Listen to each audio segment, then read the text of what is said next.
We're gonna get started. Yep. Took a little break for a minute, but I think it's time to get back to work. The things of the Lord. So Yes, sir. those that have been listening at the last few segments or so, we just pray that people's understanding on what that's the Lord's doing. He's got to open up people's understanding.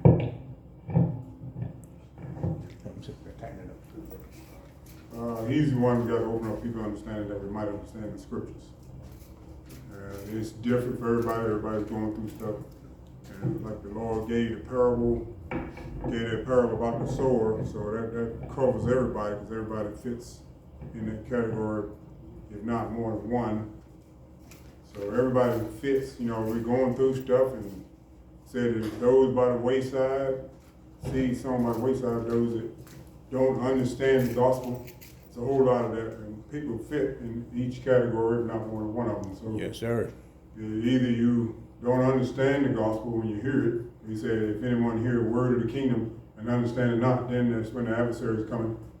And it's going to take away that which is sown in your heart, lest you should believe and be saved. Come on. Absolutely. All right, so this is what we deal with. We thank the Lord for the call to the ministry work. This is what we do. And we're doing nothing different than what the apostles are doing.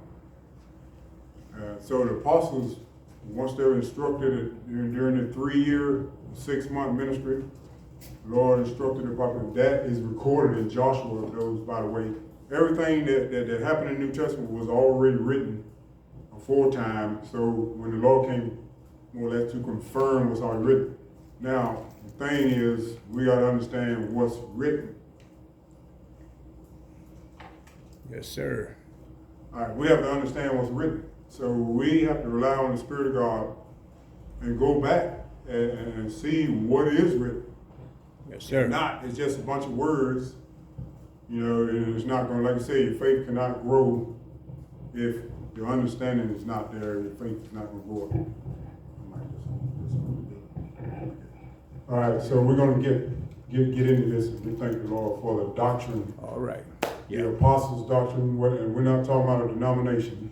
We're not talking about a denomination. We are talking about the gospel that was revealed through the law and the prophets first. Yes, sir. The Lord came back and confirmed what was written. So we have to rely on the Spirit of God to go back in these. I'm telling you, and it's great when the Lord breaks it down, that reminds me of scripture in Matthew 13, because he has, after he gave a series of parables to the disciples, after he gave a parable, then he asked them, have you understood all these things? And they said, yes, Lord. So, but here's the thing with people, is are we understanding what is being said? And see, everything that's coming with the Bible don't necessarily mean to have the understanding of what it's talking about. Come on. If you ain't called by the Most High, if you're not called by the Most High, and then the Lord would want you to be able to go in here, the ability, I'm saying like the Apostle Paul in 2 Corinthians chapter 3, and he said that the Lord had made us able ministers. Yes, sir. Of the New Testament. Now, if you ain't able, Come on. if you ain't able, then you cannot go in here and break this stuff down. Come on. Because it's not going to be given. I seen time people go in there, they go to these theological seminaries and they learn how to do this, learn how to do that. Or they could be on the organization and be sent out by that organization. So all you're doing is extending what the doctrine is of that organization. That don't necessarily mean it's the truth. Come on now. Now we're just here, we're going to talk real talk today, and those that don't want to, do not want to pay attention to what's going on, especially in the world events, and see the day of the Lord, and it's going to hit. And it's going to hit unaware, because the Lord told him in Luke 21, said, take heed that your hearts be not overcharged with surfeiting and drunkenness and the cares of this life, and so that day will come upon us unaware. It's And coming. he says, as a snare, Come it's on going to now. come on the whole world. Yes, sir. See, the Lord, he done told us.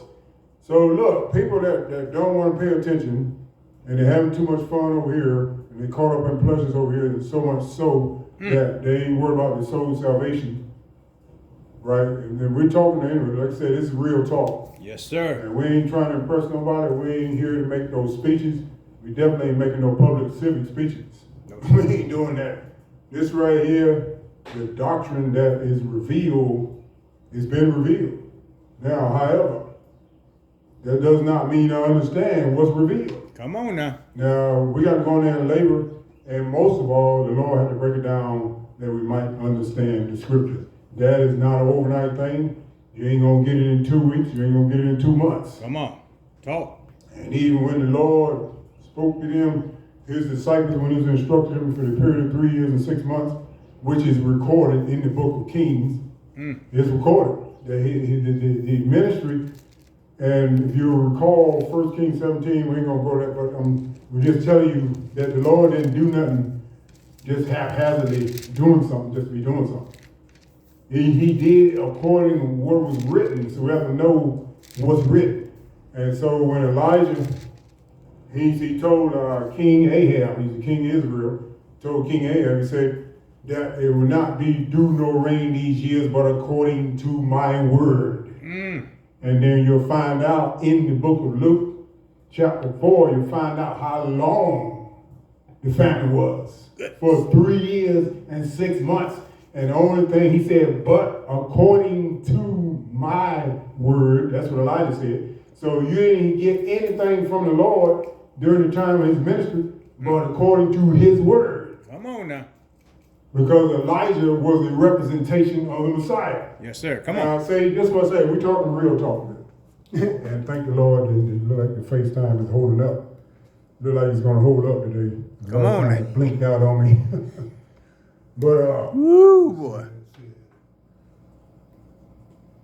all right, so we get back in. So what we're saying, so in other words, you didn't get anything from heaven. You didn't get anything from heaven, but according, it was spoke, he said in the last days, he spoke to us by his son. That was the only word that you got. Yes, sir. If you're going to get anything from heaven, it was coming through. That's the only way it's going to get it.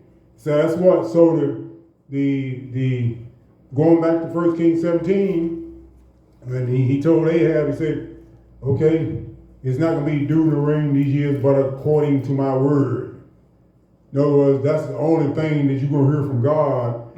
And if you understand what a famine is, it's a lack of. And in this case, in these times, what is it? It's a lack of the truth being taught. Come on. Oh, it's famine. I don't care how long you've been going to church. Come on. It is a famine in the world. He told him told through the prophet Amos. He said, there ain't a famine of bread or of thirst for water, but of hearing of the words of the Lord. There's a famine in these church organizations. There's a famine in whatever assembly you gather together. There's a famine in the Roman Catholic Church. There's a famine in the Jehovah's Witness Church. Oh, it's famine. We're calling it out now. There's a famine in the Mormonism. There's a famine in the Nation of Islam. Oh, we ain't playing no more. Speak, Lord. We ain't playing no more. Yes, sir. We're calling this stuff out. Yes, sir. There's a famine. If you don't have the truth, you're in error. And so you're already dead. Boy. It was a lack of truth taught. You don't have the doctrine. If you ain't got the doctrine is the substance. If you ain't got the substance, you are in a famine state. And you're dying. Matter of fact, you're already dead. And you got to be resurrected from the dead. Come on. Oh. No, we ain't coming to play. Look, it's late today. If you'll understand prophecy and you'll see the events unfolding, and when you see, he said, when you see Jerusalem compassed about with armies, know that its desolation is nigh. That is the sign. Now you seeing Israel. That is. Watch this. Watch this now. If all nations, and this is prophesied in Zechariah, it's in Obadiah, it's in Ezekiel chapter 38.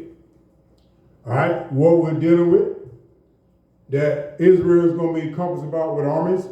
And if you look at the maps and things, and you look at it, the Islamic State territory is all surrounding Israel and Jerusalem. Boy. It's Islamic territory. The handwriting is already on the wall. Look. So when you see these things come to pass, then the Lord said, the Lord said, lift up. He said, look up and lift up your heads, for your redemption draws near. He said, when you see these things come to pass, Come on now. look, over here, people ain't worried about nothing. No, not They yet. ain't worried about nothing. They caught up in pleasure so much so that it's gonna come upon us unaware. Come on now. That's what's gonna happen. Yes, sir. And when it come upon you like that, you can pray all you want to, but your prayer ain't gonna be heard. Because the Lord said He ain't gonna hear you in the day of calamity. The time is now. Now. He said, now is the accepted time. Behold, the day is the day of salvation. Yes, sir. And we just getting back generated up, but we ain't come to play. No, sir. No, we telling all these church organizations, if you ain't got the doctrine, sit down. That's what the Lord is saying. If you ain't called to this, sit down and get out of the pulpit. Bottom line. Speak. No, we ain't coming to play. God, We ain't coming to tickle nobody's ears. We're going to tell you what thus said the Lord. Yes, sir. And we're going to leave it alone. We're going up the road. The gloves off. Well, if you ain't got the truth, because he already done spoke through the prophets. Come on. He said, woe to you shepherds, that you leading the flock astray. Right? He told the scribes and Pharisees, the Lord said the same thing. He said, you are they which devour widows' houses, and for pretense make long prayers. Goodness, boy. That's what he said. We're coming back and agreeing with what the Lord said. Yes, sir. Absolutely. Is he going to bring persecution? Yeah. It's We coming. already used to it by now. We done been through it. But we're going to tell you, Yes, sir. look, you in these churches, all this stuff is carrying on and going on, and ain't no sound teaching. Goodness. And people are caught up in this stuff. And a lot of let's break it down. Let's break it down. How did we get over here? Do the Atlantic slave trade. Break it down. This right here is the spiritual Babylon. You can say what you will. Come on. But in the beginning, it was set up like that. So all you saw was the outward manifestation through the years that it came by when all this stuff was going on. But that's how it was set up in the beginning. Look, we didn't come over here and set this country up. And this is the Babylon that the Lord is saying. If you go to Jeremiah chapter 50, we ain't going to go there today. Yes, But those that are listening today, look, if you study the prophecy, he said, though Babylon sit upon many waters, Come on. but her end is come. See, look, God, this right here is the Babylon. Come on now. See, look, you over there looking way over here and over there. But you standing on ground zero. God. This right here is the Babylon. This is where he said all nations have flocked over here. All right, so examine it and line it up with likeness and comparison. He said, Babylon, though you sit upon this fine. Let's get there. Let's get the elder. Elder's going to get there. Give me Jeremiah. We're going to be starting now. I don't know how we're going to end this. But look, whoever the Lord talked to, we ain't coming to play. We ain't coming to play. There's plenty of that out here on every corner. People toying around with people's souls, and they ain't got the doctrine. And they are faithful to this falsehood. They're faithful to false prophets. Bottom line. Yes, sir. Bottom line. See, Jeremiah chapter 50, I want to say, it may be 51, but we got to get this. Let me see if we can get this right quick, because let me tell you the prophecy. That's what I say. People don't understand. They don't understand prophecy. They don't understand prophecy. Jeremiah chapter 50, it might be 51, but listen at the prophecy and the destruction of the spiritual Babylon that the Lord is talking about. And that is in, let's see here. Might be 51. Yep, here it is. So, all right, elder's going to get this. Watch this. Verse 12. Now, watch this. It don't make no difference who the president is over the king over Babylon. It don't make no difference. Because when the prophecy get ready to be fulfilled, it don't matter. That's right. No matter. So the elders got Jeremiah chapter 51, Verse 12. verse 12 and 13. Watch this. Watch what the Lord said, prophesy. Now, hold on a second. Those that don't believe that they still stuck and think this is the Babylon in Daniel's day. Come on. And watch. Now, we're going to tell you this. Why? Why did the Lord, through the Apostle John, and he had the last revelation, why did he tell him through the Apostle John that the Babylon and the Babylon that he was talking about was the Babylon that Jeremiah prophesied about? So if that already happened, why did John come back and prophesy that Babylon was going down? Goodness. Oh, look, people don't want to see it. They can get over here and watch this. The evils that are occurring in this country alone. Goodness. The evils. Yes, sir. And it's going to continue. Yes. Why? Absolutely. Why? Because people don't want to repent. No. It's going to continue. Death is over here. Famine is over here. Come on. Plagues is over Oh, here. boy. Come on now. Huh? Death. Every time you look at it, somebody dying. Yeah. Senseless deaths. Yes, sir. Right? Yes, sir.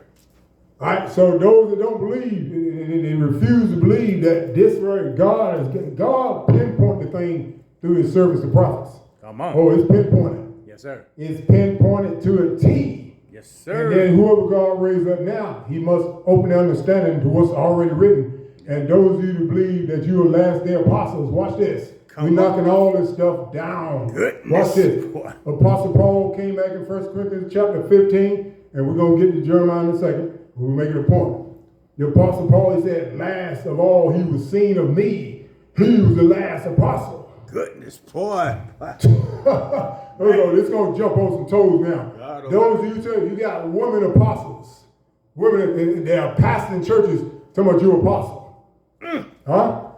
Oh, we're knocking all this stuff down now. The truth. You got men that say you're apostle. Watch this. The apostles wrote scriptures and epistles. It ain't no more things gonna be written. That ought to tell you that's the end. That's it. That's the end of that. Yes, The sir. Apostle Paul, his epistles, when the Lord moved on him to add to it, it ain't nothing else gonna be written. So how can you be an apostle? God, How can you be an apostle? Ooh, boy. It's passed down. He said, first